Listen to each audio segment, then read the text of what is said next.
We are magically transformed and we are here live now. And yes, so I have, oh, there's no terrible sound. So fingers crossed. Last time there was a terrible, terrible noise, which I think was to do with the software.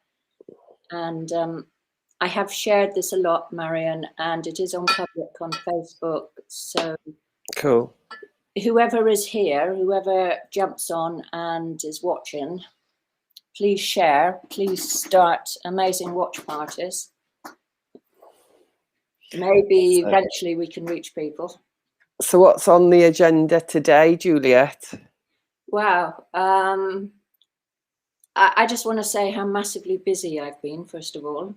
And we're bursting at Healing Waters here. We're absolutely bursting at the seams. We're getting so many people booking at this moment in time. And both at Healing Waters and in my house, and we have lots of people joining the gardens, and we're harvesting, and we wheelbarrowed up tons and tons of broad beans today, like so many broad beans. So a massive amount of harvest coming in. Yeah, that's what's going on here, amongst other things. Cool. So that's good. It's a lot of movement, because this time last year, it was like living in a ghost town, wasn't it, everywhere? Oh my God. We've got Jack here. Hello, beautiful soul, Jack Cox. Welcome. Hello, Jack. Yes. Yes. It was, remind me, what was it like last year? Were we feeling depressed? Last year, August. I think did I come and visit you? When did I come and visit you? It's around this time, I think. So no, you weren't depressed because I was there. No, you cured me up. That's right. That's right. But yes, it was. We were like, is this thing going to be dragging on for longer? And it did. Yay! It did. It's like when people were saying, "Oh, it's going to go into 2021." It's like, no, that cannot be. It's like that seemed unthinkable. But now we're looking at the possibility that it's going to drag on to 2023 even. That's what's in the agenda. Although they're giving us this appearance of like everything is all, fine now and released, and people can make up their own minds about things and stuff like that, which we can talk about in a moment, maybe. Jack, how are you doing? Let us know how you are. Put a little message in the chat. Did you anticipate, Jack, that this was going to drag on until 2021 and that it might carry on until 2023? It's incredible, isn't it? Because a lot of the stuff that's actually, it's like the conspiracy theorist script is just unfolding word for word. Absolutely. It's interesting because it's the shift has been so huge. It's the kind of thing you imagine would take a long time, but something really massive happened really, really quickly. And yeah, the shake-up's incredible, because right now everything's feeling really different, isn't it? Yeah. But is it the shake-up we expected? We have two people. I wish I could see who was watching. This eye is on here, this video, and now it says 2. So is that us? No, that's Jack and someone else. Who's the someone else? Yourself. Whoever else is watching, please, please, please just say hi. We would love to see you because we'd like to talk to you. Sounds like the teacher. We'd like to talk to you. We want to talk to you.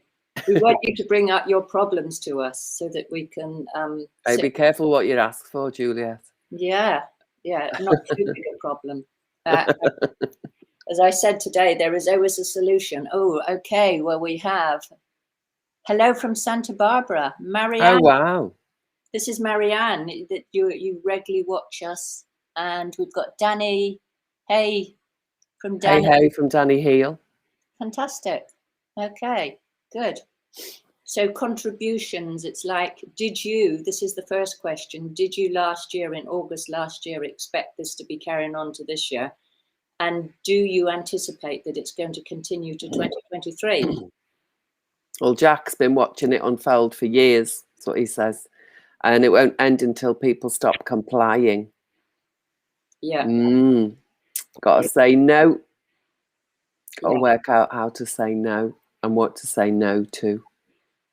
Yes. And it's deep. It's deep, deep stuff. So it's, you know, this thing that's I wanted to talk about, I think his name is Peter Breggin. I've put the link underneath here. I watched a video last night between Peter Breggin and Reiner Füllmich. And as you know, Reiner Füllmich has a team of 1,000 lawyers working on this at the moment about the fake testing. And yeah, these lawyers are doing all sorts of things and pulling apart this whole hoax. And so there's lots of videos that he's doing where different people are giving testimony. And Peter Breggin, amazing man, he's 85 years old. And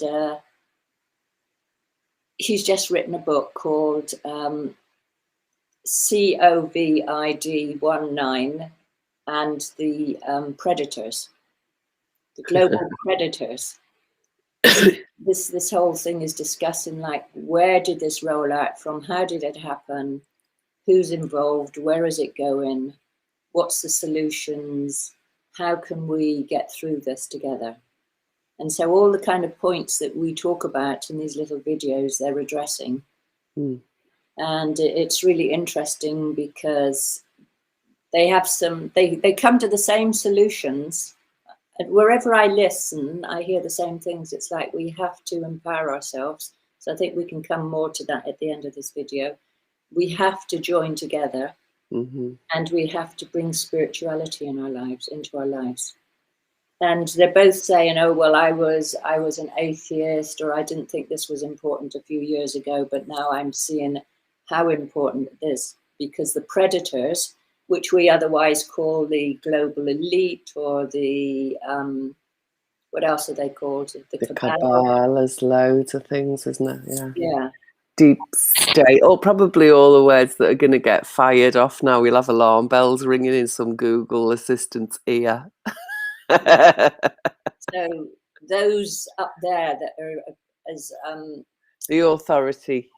Yeah, these predators that are like predating on humanity with this like cynical plan of how they're getting us all under control and rolling out the you know, burrowing into our minds and taking over our minds and persuading us all that we need these things stuck in us, and that we have to do this, all this stuff, and like using mind manipulation, all those kind of things that Marianne's saying something. Don't see the end without major intervention, and agree it's a spiritual battle. Absolutely. And every single person that I listen to across the internet from all sorts of backgrounds comes down to the same thing, that this is a spiritual battle, that this is a battle, that we are in the Third World War, and this is a battle between the dark and the light. And people are even sometimes amazed that they say that. It's like, am I really saying this? Yeah. Yeah. It's just like they can't, I mean, either we kind of collapse into helplessness, or we have to get God on our side. However, absolutely. However you experience God, whether that is like the spirituality that you experience when you connect with yourself, or the power in your life, or nature, or what you were brought up with. You know, and I think for people who don't really get with spiritual language, because it has been so alienated, and that so it's sullied the energy of the words used to just discuss spirituality. And if those words have been sullied in your frame before, then it's difficult to begin to speak now about this appreciation. And one of the areas that it feels the language is available is when you think about authenticity.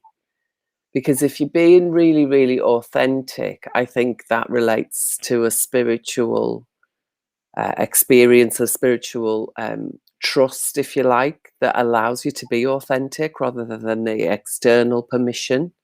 Yeah. And it's quite interesting. How do you have, because I've got loads of personal blocks when it comes to religious language, and around that has come this difficulty in expressing my own spiritual comprehension and expression. So it is this, finding the right language for you can be tricky, because words are so loaded, words are so magic, aren't they? They're spells, they're magical spells. But yeah, this idea of authenticity, because if you think about a child before it gets too many big programs running, that way to just be yourself and just be openly expressing the being of yourself, the beingness, the whatever it is that's coming through, the less programming in the way. That's kind of the goal for adults as well. And if you do get to that stage of expressing authentically as an adult, it's like other dimensional, isn't it? Because you brought all of the knowledge and the wisdom with you from the life that you've had, whereas a child hasn't got knowledge and wisdom from life. It's just got its inner expression. When you get back to the ability to be inner expressed with all that knowledge and wisdom, that's like up a notch. So I think that's a nice, for me, I was talking about it the other day with somebody, and how difficult it is to negotiate the language because of this old sullied words and programs and all of those worms in the words in my head. Worms in the words in your head. Yeah. Like there's little worms, isn't there, get inside your head, and like to talk about God, I'm like, oh, I don't like that word. No, it doesn't. It's got too many other little anchors with it, too many other triggers with it. So it's nice to be able to talk about it without bringing the words in that fire those other. It feels cleaner, but it's difficult. It's about each one of us. It's like we are unique, and the things that are predating on us are trying. There's this whole thing about transhumanism and how that's a movement, and how what's happening now is trying to nudge us into that, to all be the same, and that if we can empower ourselves with connecting with our own inner divinity and our own unique expression, it's like however you show up, however you experience, is absolutely 100% all right.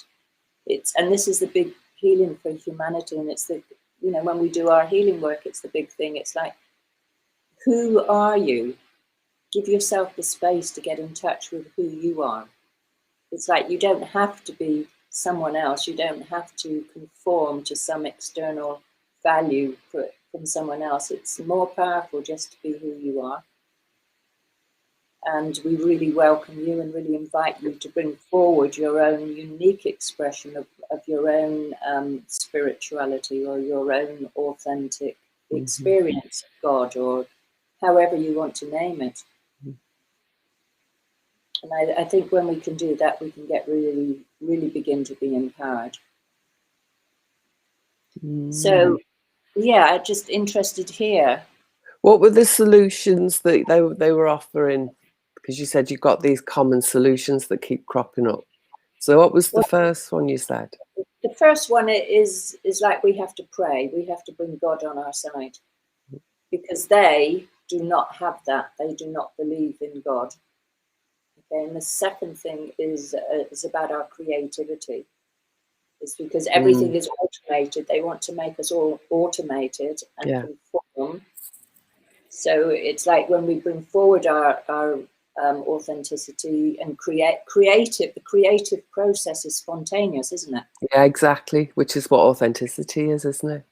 Yeah, it's just like allow yourself to get into your spontaneous creativity. Do what turns you on. Do what, where's the juice in your life? Yeah, my favorite word. Yeah, tap into the juice. Allow yourself just to flow, juicily flow, The word for juicy in India in Sanskrit is rasa. Rasa. And it's rasa. It's like the essence of, everything's got a rasa. Everything is juicy. Doesn't matter, good, bad, indifferent. It's got its juice. Yeah, it's a lovely word. Yeah, that is a lovely, that sounds like some kind of food. Rasa. Juicy. Well, it is applied to food, isn't it, that word? Rasa. Yep. Juicy. Okay. Okay. So, The yeah. essence of. Everything's got its juice, especially emotions. Emotions have got a lot of juice. Yeah. And it's like when we're traumatized, then we have like emotions that are absolutely out of sync with any kind of reality, or else we're totally shut down on our emotions. We're completely numbed out. So that's where the predators or whoever we call them that is driving us towards that state of losing, stepping out of our power and handing our power over to some external force. And it's interesting because this man, Peter Breggin, he's a psychiatrist. And psychiatry has got a really, really bad reputation because the whole point of it is to administer psychiatric drugs to stop people. It's just tick boxes, isn't it? You're just training for years and years and years to tick the boxes.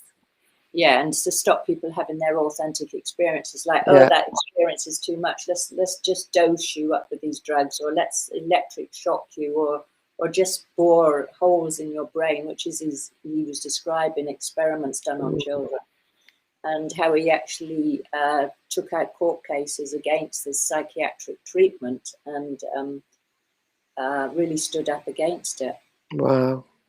So he's got, at 85 years old, he's got an enormous amount of experience of the work that he's done, and how he's seeing this continuation now, what he was fighting in psychiatry, he's also seeing being rolled out through our pharmaceutical companies, our food production companies, our education systems. And he's naming it, and he's standing up against it. And he's written this book, which you can get a free download of in Europe. If you go onto the site, I put the link underneath here.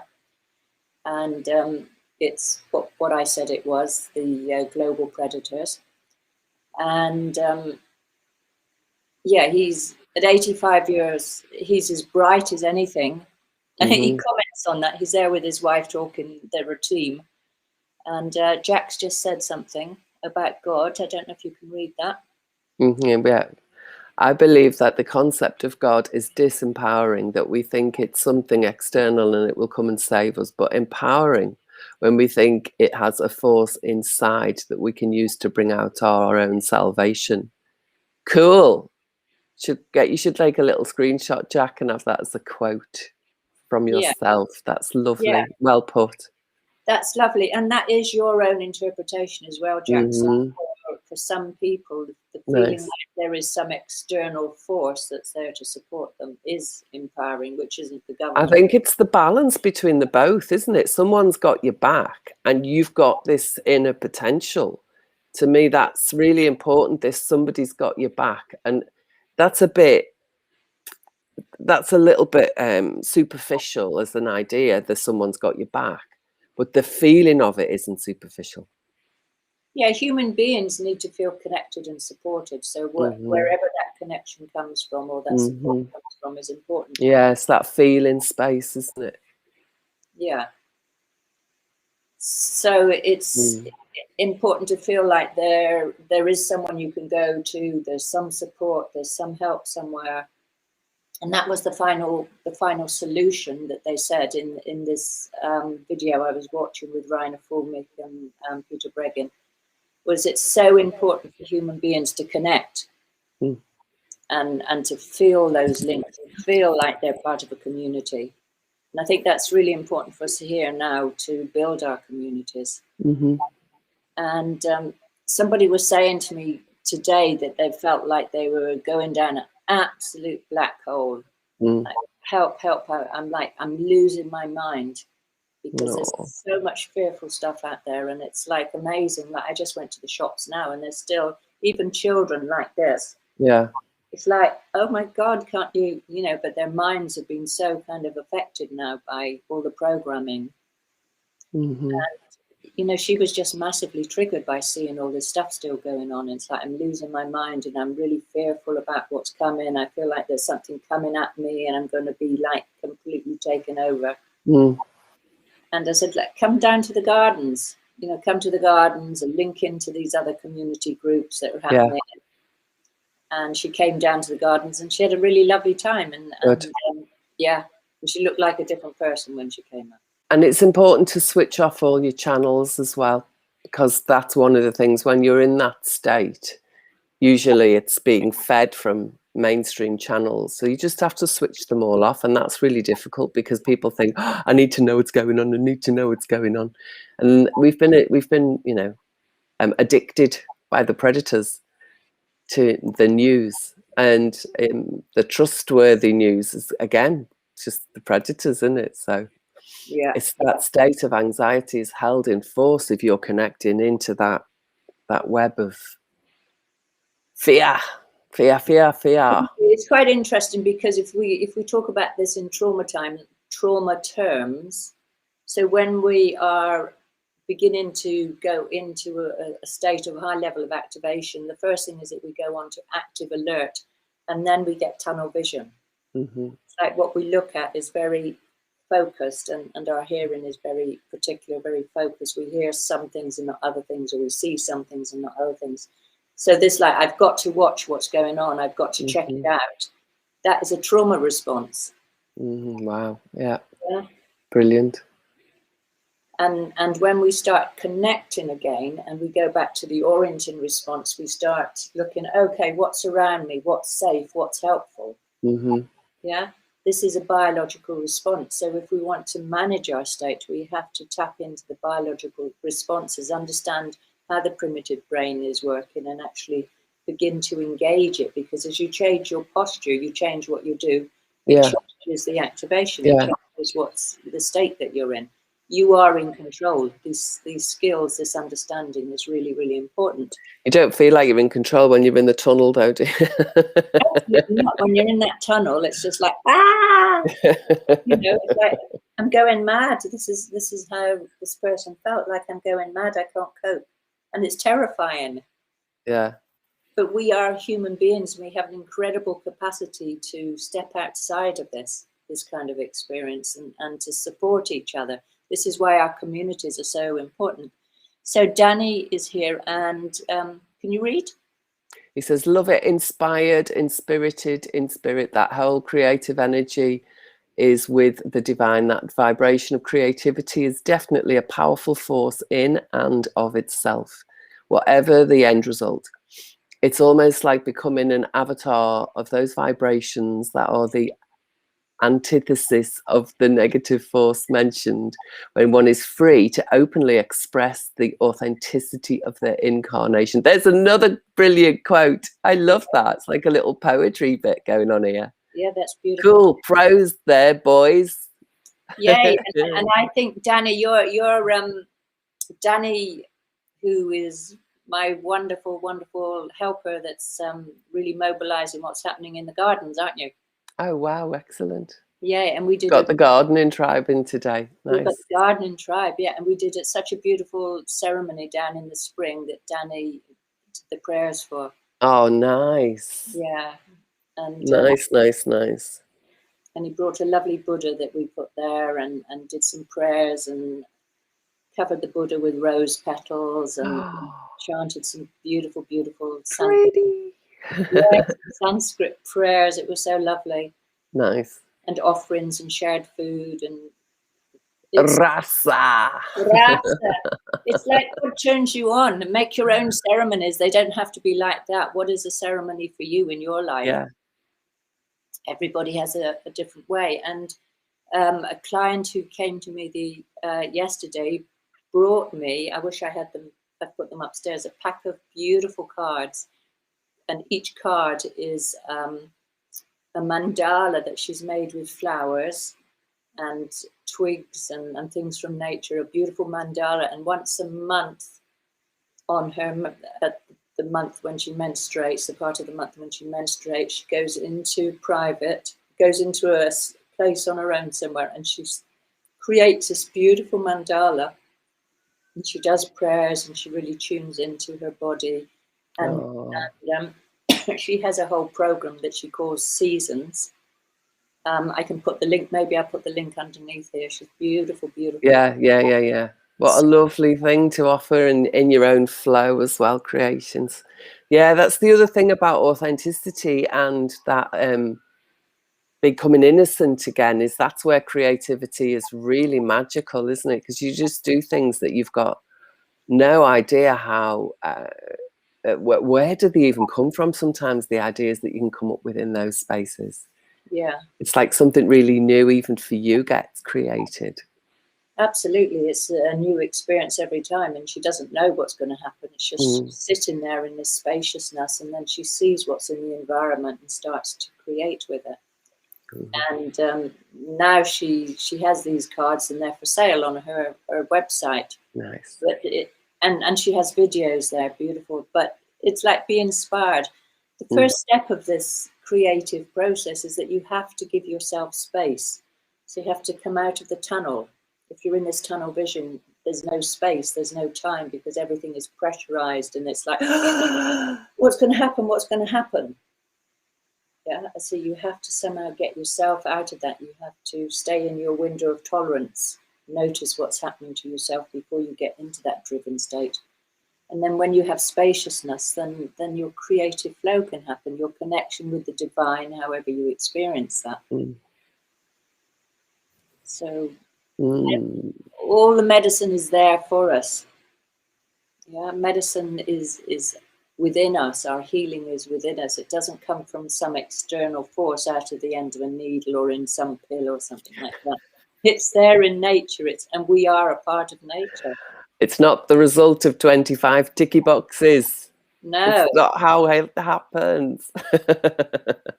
We got to say no more ticky boxes. Stop them. Yeah, absolutely. Stop them in their tracks. If we never ticked another box, it would stop them in their tracks, wouldn't it?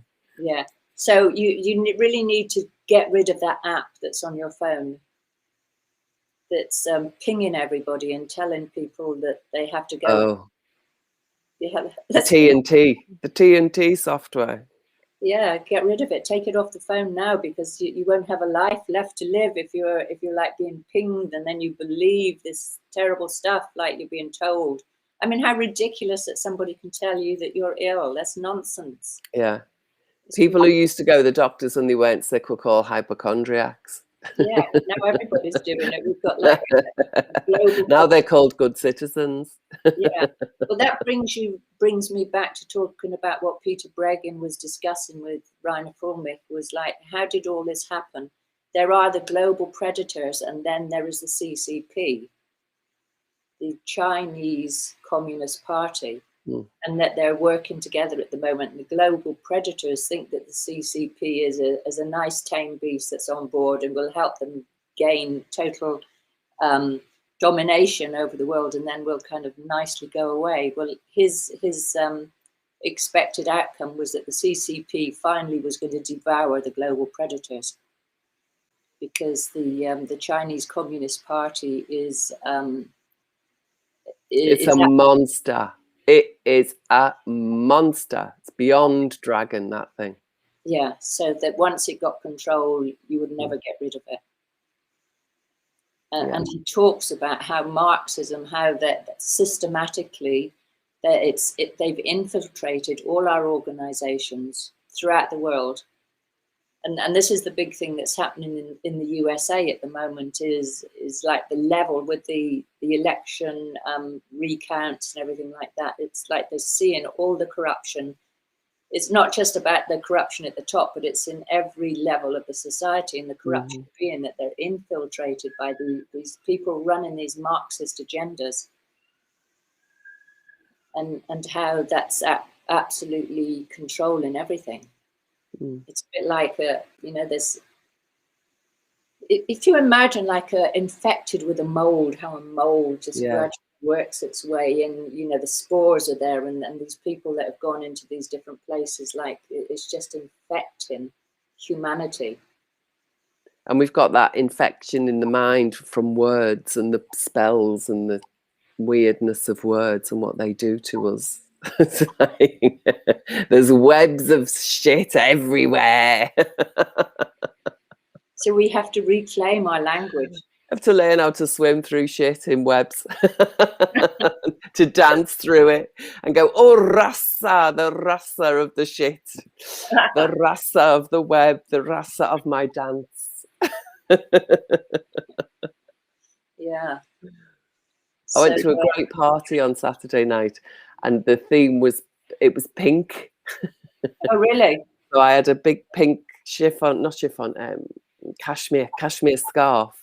And I just walked around like a butterfly all night with my pink wings from my scarf. It's great. There was really good music, so I was dancing with my wings. So I had a very great butterfly evening. Pink butterfly I was on Saturday night. It was great. Oh, that's lovely. Yay. So it was. Loads of hugs. Lots of hugs. So Marianne, no PPE in sight. No, not one iota. Thank God for that. Thank goddess for that. Yeah. So yeah. Thankfully, we have no pinging in the US. Oh, well done. I'm so glad for that, Marianne. Oh, that's good. It's completely nuts at the moment here. That is good. Yeah. Well, they're preparing to get the kids, aren't they? So they're trying to disrupt everything now, so that everybody wants the kids back at school in September, and then they go, only if. So. Yeah, we have to protect the children, big time. Yeah. So. Yeah. Keep being promises, don't they? That, oh no, it won't be the children. Oh no, it won't be this. And then 3 months down the line, oh, we've done a U-turn. Yeah, and they just completely. So there's no time for debate. There's no time for preparation.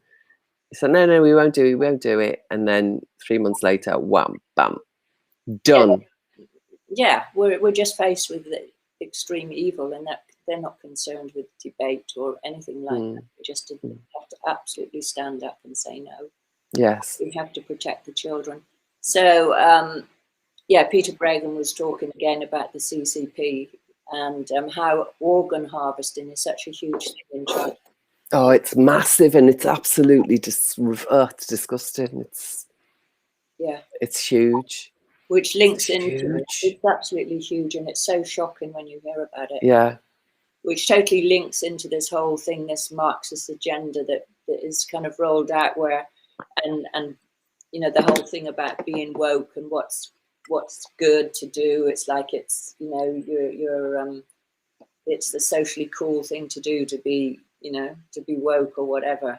And how they're, yeah, you have to be careful, don't you? Because that socially cool left agenda, that's full of socially cool, that left agenda thing, and it's quite easy to get caught in that political correctness. Yeah, and so political correctness. Full-term abortion, for instance, they were trying to bring in, and how they have that in New Zealand, full-time abortion, and it's like, what are they doing with these? No. With it's fetuses? just, yeah. What do they do with the aborted fetuses? Yeah. So this whole thing about organ harvesting, it's like everything. She's so weird, isn't she? That New Zealand one. Jacinta something. Oh, yeah. But you so see, weird. It's politically correct to think she's great because she breastfeeds her baby in Parliament. And there are stories that she's trans. So could all be a big show. Could be all a big show. But meanwhile, my children like, oh, we love Jacinta. I mean, this is the younger generation. Yeah, it's the bloody what's her name show, isn't it? The where the guy is in the film. What's it called? The Truman Show. Have you seen that, Juliet? No, I haven't seen that.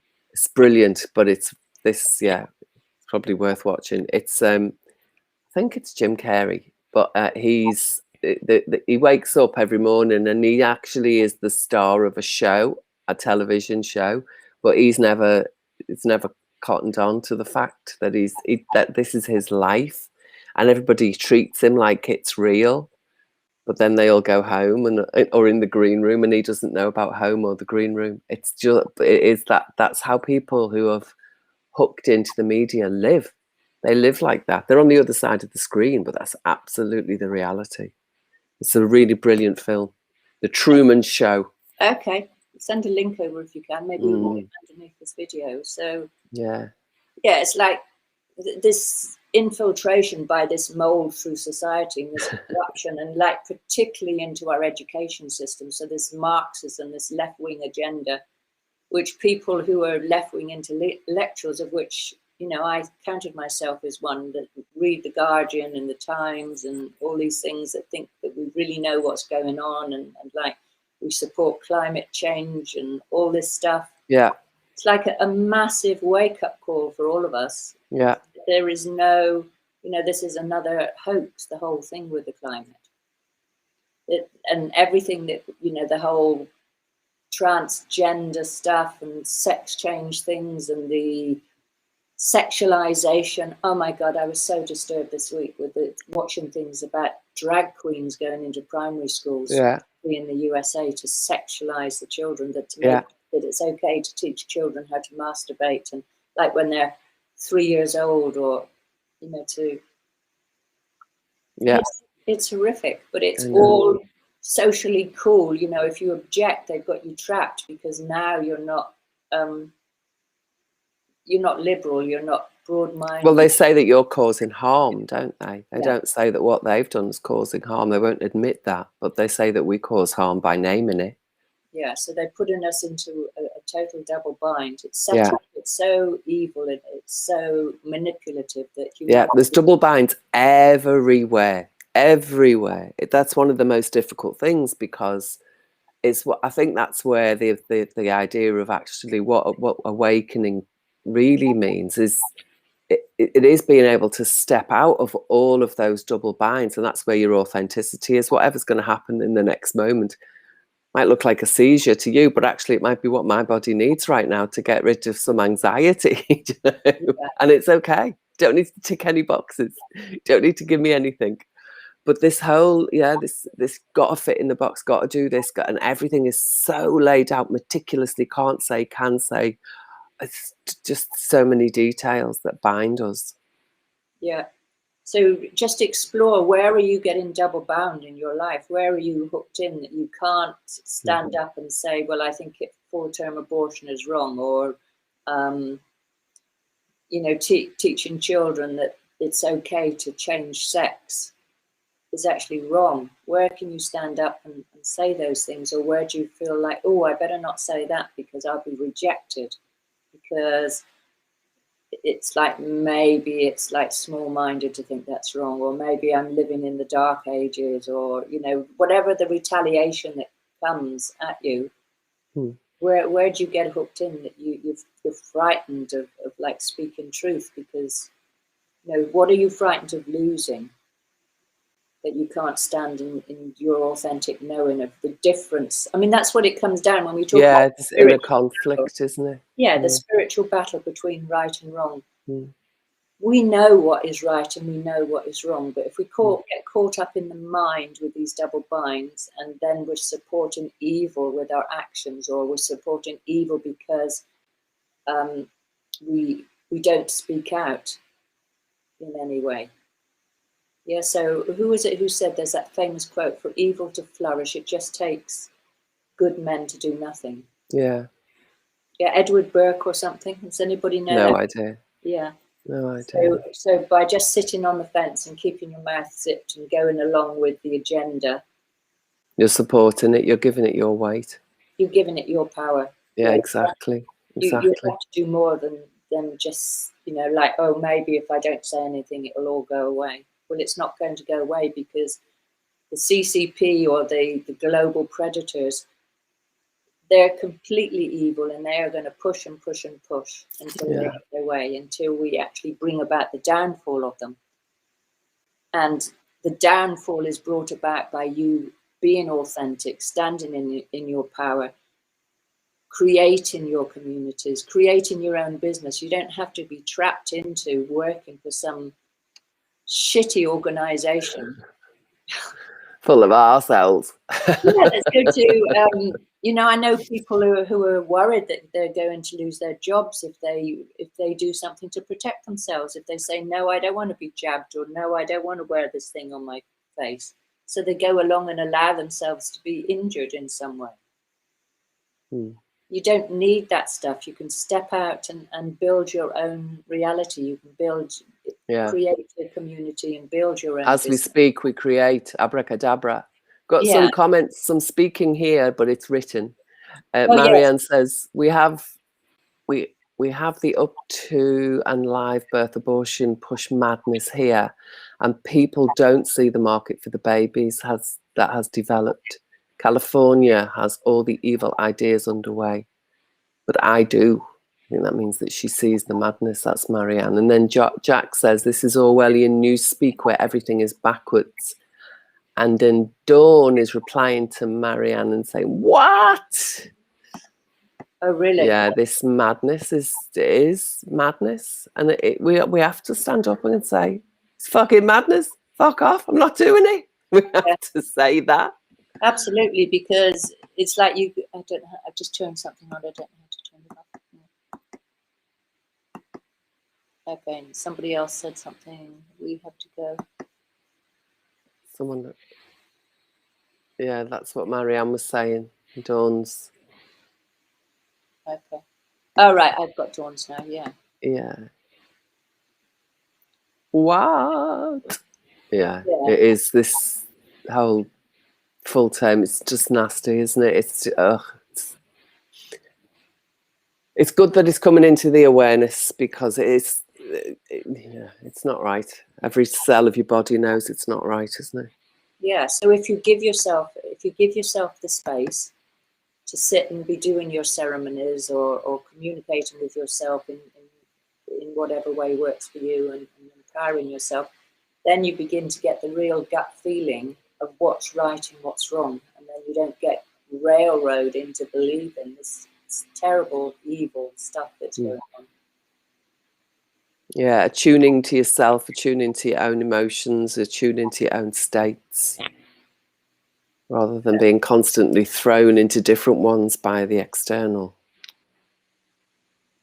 without really knowing what's going on. You can get really lost, can't you, in states?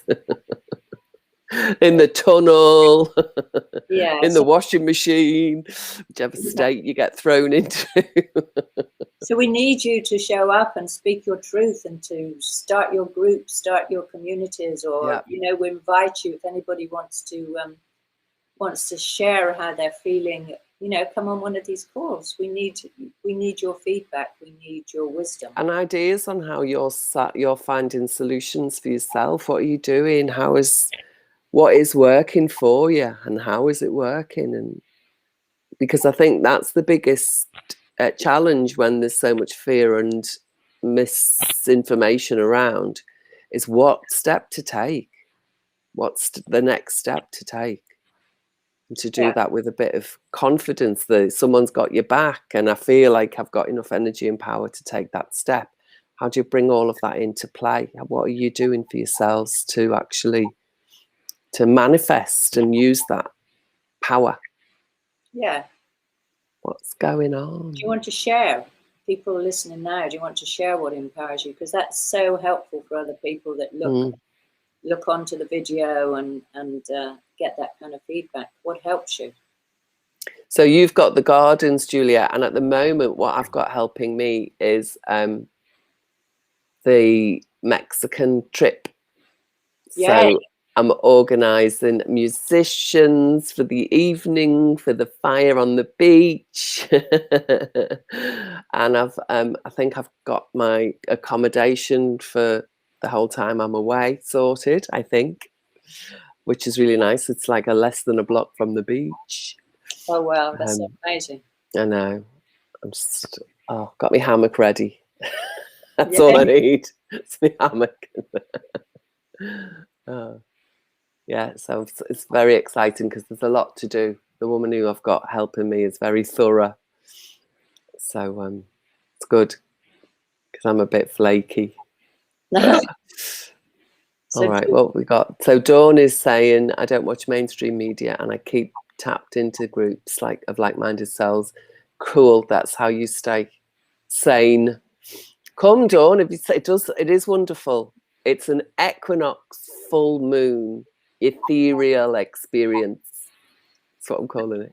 Absolutely. And just to see my laptop is going to die. Plug it in. We need some more juice. Ooh, Yeah, juice coming in now. some rasa. More rasa, yes. So we've got an amazing, in Glastonbury, everybody talks about portals and things like that. And we're coming up to the 8th of the 8th, which is The Lion's Gate. the Lion's Gate. Is this for the new moon? So No, Dawn, the one I'm talking about is in September on the equinox. It's a full moon, the 22nd, 23rd, and 24th. 21st, 22nd, 23rd, something like that, September. It's a full moon and an equinox. But yeah, the 8th of the 8th is the Lion's Gate, isn't it, Juliet? that's right. So I'm actually not the one to talk about these things because I kind of don't know so much about, I don't do this. What am I talking about?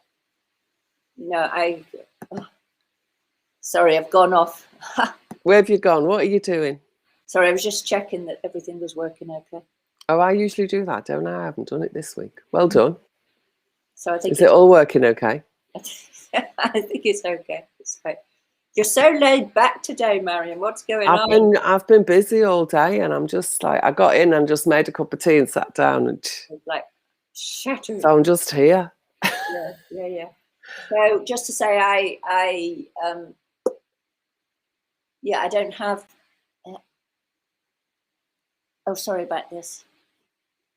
So I'm just clicking on YouTube as well to see if we're there, and oh yeah, we are. We're all there, so yeah. Yeah, we're all there. So the Lionsgate portal, if we had Brigitte here at the moment, she'd be able to talk about it. She would share eloquently. about it. Me and you've got no idea. The Lionsgate is the 8th of the 8th. Anyone here want to tell us about the Lionsgate? But it's very, very, very important. I think it's like there are these portals at different times throughout the year when the light comes, where more light comes through, and there's a huge amount of spiritual energy coming to humanity. And the Lion's portal is a very significant one for healing and transformation. So whatever the meaning of the Lion's portal, the 8th, I mean, these are very magical numbers as well, 8-8. Mm-hmm. It's like focalize your intention for what you want in your life.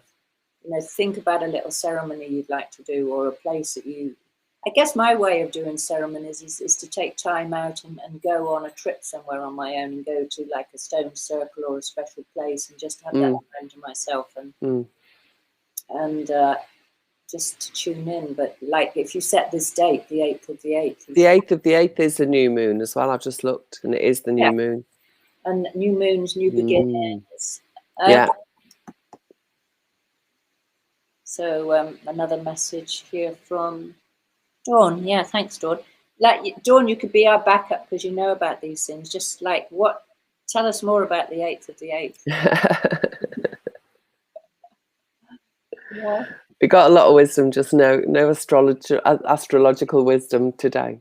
The guy that's going to come and speak at my event is Santos Bonacci. He's going to do 3 evenings or 3 afternoons at the event. And he is known as Mr. Astrotheology. And he talks about, he's great because he talks about like how this same thing about language, actually, how language is been created and how what links there are in different parts of the language and what it begins to mean. So like Adam is a masculine, and it's not Eve, but that would be the feminine. So he talks about all of these really lovely roots of language and roots of sound and how sound and feelings go together and experience and stuff. So he's going to come and speak every afternoon for an hour or 2. Oh, that's fascinating. Mr. Astrotheology. And sound is vibration and words are vibration. Like what we use, the way we speak, is very, very important. Yeah. And he's a really lovely guitar player as well. So getting him to bring his guitar. Yay. So maybe you or I should bring the guitar and do a little song on one of our videos. We could do, but I don't play guitar, do you? No. I can do Do a Dear on the piano. Okay. I can do Do a Dear on the piano. And I'm all right with a shaky thing. But there Okay. has to be a rhythm going on already. I'm not even much good with the shaky things. I can do a solo rhythm actually, but not for very long. I get carried away. All my family are very musical, so Yeah, I sit back and enjoy when they're playing or when they're performing. nice. Yeah. So yes, Dawn says she's learning a bit. Are you learning a bit from us, or are you doing some research into just to bring forward so that we can show? Are you learning about the Lions portal? Is that what you're learning about? Yes. About the moon cycles. Oh, Okay. nice. I quite like the idea that the moon is actually a black hole. I find that quite interesting. And then there's others, isn't there, that it's hollow and it's metal, and that it's a ship of some kind. There's lots of really magic stories about the moon. It's made of green cheese. Loads of stories. Where did that ever come from? It's made Some of men flew to it with some tin foil and a bit of bamboo. Oh yes, that myth about the Apollo landing. I haven't made up my mind on that, whether that's a myth. I was so excited to see that happen. When I was, how old was I? I must have been. Is it Kubrick? Was Kubrick involved in all of that? Who's Kubrick? The filmmaker. What He did Eyes Wide Shut, and he was an insider, but he was leaking out as well. I think it was Kubrick. Did it actually happen in the Arizonan desert? Well, what I heard, I know loads of second-hand, third-hand, fourth-hand stories. What I heard, Chinese whispers, was that Kubrick was part of the film crew for the moon stuff. He was a set designer, or I don't know, something. Oh wow. That's interesting, because there's so much. They say when all this falls down, all this craziness and the global temperatures are finally laid to rest, that like we'll be in such a kind of shock that, you know, who knows what. Exactly. We've got no idea what the fuck is what, really. Only ourselves, haven't we? We can only go in and experience what this form is experiencing right now, because that's our business. Yeah. So what? Whether the moon is made of cheese, of a black hole, is a big anus, it doesn't matter what it is. You know? Oh my God, we've only got our own experience, and then by August 23, where will we be? What will we understand? We started this talking about like so much had happened since last year, and such a huge shift, but it hasn't stopped. That it's like shifting really rapidly. And like we've been so put through the grill. I mean, it's like a huge pressure chamber of awakening, isn't it? Yeah. It's like and such agony to witness people that are getting this stuff in their arm, dying, and like this nasty, evil thing being rolled out with the whole planet. I mean, Reiner Füllmich, he's got interviewed a Holocaust survivor. I can't remember her name, but saying that you know, what's happening now is exactly what she witnessed. She didn't think she'd have to fight the same demons twice. Wow. In the Holocaust, the build-up for the Holocaust, and there's exactly the same as happening now. Wow.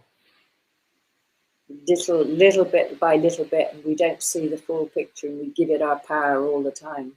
But if we help each other to wake up in different ways, you know, we might not be able to change people's minds or get them to look at things, but we can create our own businesses. Yeah.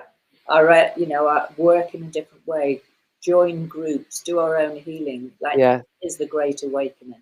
Yeah. That we can survive authentically and autonomously.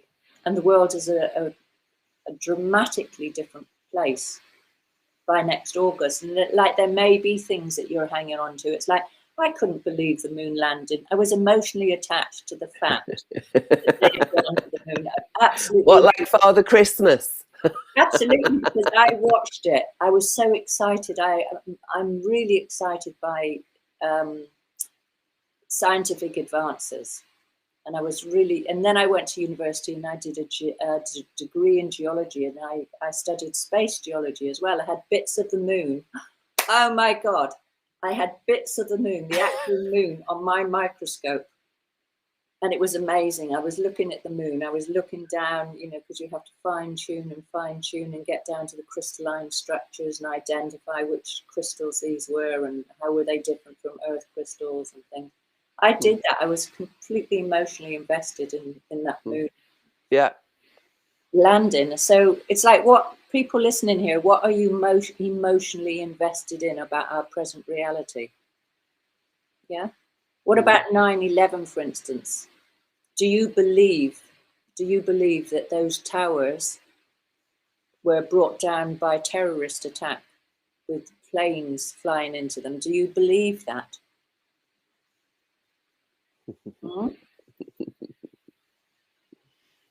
You know, maybe it's simply not true. What else do you believe in? Do you believe in the Queen? The moon is the killer one, though, isn't it? I think because a lot of people have already heard about 9/11, but many people have never even considered the moon. Exactly. David Icke says it's like it's been towed there. It was towed. Well, it physically, they can't get Newtonian physics to kind of work out what the hell is happening there at all. It doesn't fit any model they can create from their known knowledge. Yeah. I mean, so we've got some comments coming in. Perhaps there is no external reality, says Jack. Perhaps it's all an illusion or a simulation, and perhaps the only reality is love. Is that rasa? That's how we know there's love, because there's rasa. So then Dawn says, yes, one soul at a time. Loved listening to you both. But I better try and get back to sleep. It's 3 a.m. in Australia. Oh my goodness, Dawn. Sweet dreams. In Australia, Dawn? I don't believe it. We're going to finish in a minute. That's absolutely amazing, Dawn. You're in Australia. I cannot believe that somebody. I mean, how incredible that someone in Australia is listening to us. I think you're emotionally invested in tech and in international communications and technologies. I am. We all get emotionally invested, and that's kind of the hook as well, isn't it? It's like we have to be emotional, we have to be authentic, and we have to realize that we can get emotionally invested in things, but don't get stuck. Attached. Yeah. Isn't it? It's about being attached. Therese is here. Hello, Therese. She's saying she don't believe any like shenanigans. Yeah, and Jyoti Hughes is here as well and saying blown up with device planned explosions. I think there's a consensus around that one. Dawn's given us hearts. Jyoti is saying she's listening from Spain. Really? Dawn is having a laughing fit. Oh my God. Oh, you really and is also emotionally invested, apparently. Yeah. Oh my God. You've really made my day, everyone, to tell me. Spain, Australia. Yay! I feel like I'm a success now. Islington. I mean, we're international. Yes, international, darling. Yeah, isn't that beautiful? Oh, wow. It's made my day worthwhile. Very good. Cheers. So what are you going to do? Are you going back down to the gardens, Juliet? Have you got more? Well, it's a farmer's night, isn't it? It's a long one. Is it? I was down in the gardens till it was dark last night harvesting peppermint. We've got like a huge bed full of peppermint. I come up with huge armfuls and I'm processing it all, and we're drying it, and we're going to be selling it in the new Healing Waters shop, which we will be opening soon, with all the products from the gardens, and we're going to be making little bags and little gifts for our guests. Nice. So you've got all the you dehydrating everything and packaging it, yeah, so people can buy it. Absolutely, but it's so warm; it's all just drying on the table. And the other nice. Yeah, and the other thing is we're harvesting nettle seeds, so they're amazing. I mean, the nettles are absolutely loaded with seeds at the moment, so you do not need medicines or healing out of a thing they stick in your arm or pills. Nature provides everything for you, and so I'm picking. It's a meditation. I'm picking all the bunches of nettle seeds, like minutes bunches of grapes. Picking seeds. Mountains. I've got mountains of nettles, and I'm picking them all off, and I'm drying them, and they will be in the shop for you when you arrive. Hand-picked nettle seeds. They should be like £1 each. Yeah, they're minuscule. But they are absolutely superfoods. They're absolutely full of incredible things for your health. Nice. Sprinkle them on your porridge or put them in your smoothies. And you know what? You can go out and get your own nettle seeds. You don't have to have mine. I think everyone's going to want yours after they just appreciated how much love and care and attention they've had already. I put love, care, and attention to every single thing I do. That's my that's my prayer for. I don't know. I decided this a long time ago that every moment of my life was going to be a moment of prayer. Oh, doing it's like if I'm washing the dishes, scrubbing. Have reverence for every moment. Reverence for every moment, absolutely. And to find pleasure in every moment, even if like I see myself getting stressed. It's like just breathe, just slow it down, just be in the moment and have reverence and prayer for this moment. Whatever's going on. If somebody's coming at me, it's there's always somebody that's stressed that's going to fly off the handle and like give you a mouthful. It's like just relax, just be present. It's like there's a huge amount of suffering between those crazy words that is being spouted at you in this moment. And there's rasa in every emotion. Fear's full of it. Anger is full of it. Frustration, it's rasa. Everything's full of its own juice, its own essence. Yeah, absolutely. So a few more. So we're full on international. We've got Stafford, where Jack is listening on a park bench, and Marianne, who is in West Coast America. So yeah, we are spanning the globe. Yeah, so Marianne says, loves hearing the garden stories, how sacred and protected the ground is and has been, and the rhythm of life in the garden. Yeah, it's lovely, isn't it? And Dawn's loving it all, and she didn't know that you could use nettle seed. Yes, absolutely. So does it go glutinous when you mix it in water? Does it get gloopy? You know, like a linseed or a chaya would get gloopy. Does it do that? I wouldn't think so, but I've never done it. All right. Yeah. I just wonder if it gives off goo, because I do gluten-free breads, and gooey things are good for gluten-free bread. Keeps it together. Nice. And there we are. It is 6 o'clock. It's 6 o'clock, folks. So if we don't have a thunderstorm, I'm going to go back outside. Just visualize this at the moment. I'm sat outside my house with a cup of tea, with a mountain of peppermint, and I'm just slowly untangling, because the bindweed, the gardens have got tremendously overgrown, and the bindweed has gone up each stalk with a little white flower, and I'm just untangling the bindweed from each peppermint stalk and setting it aside, and then I'm spreading it all out and drying, and then after it's dried, then I take off each leaf and then I let it dry a bit more, and then I rub it a little bit when it's dry enough, and then I package it away. And then when you come to my house, I had a lovely Chinese lady here the other day, and she was so sad, and then I gave her a big bag of peppermint, and she wasn't Chinese, she was Japanese, and she was so happy. And she cried as she left my house. Yes, it's really refreshing, isn't it, peppermint? She wasn't crying because of the peppermint. The peppermint cheered her up. She was crying first of all, and then I gave her the peppermint. Nice. She's crying with gratitude. Yeah, so, get into your generosity, folks, everyone. It's like the more you give, the more will return to you. Yeah. That's my last pearl of wisdom for the day.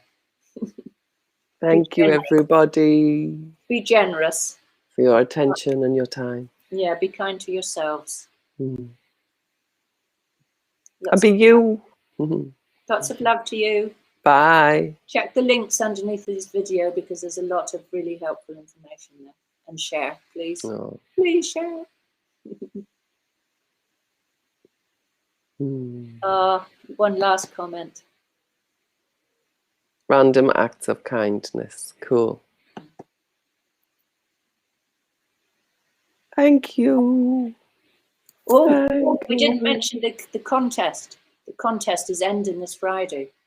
Yeah, smash up your telly and film it. Yeah, I don't know that we've had anyone else, unless... you need to smash a telly and film it. Lena, and get people to watch it. Yeah, you need lots of likes, but at this point, I think Paul's going to win that £400 in the state. That's all right. Paul's really happy. But Selena was thinking of smashing her television, so You need to get onto her. yeah. All right then. Okay, lots of love. Bye. Bye, bye, bye, bye.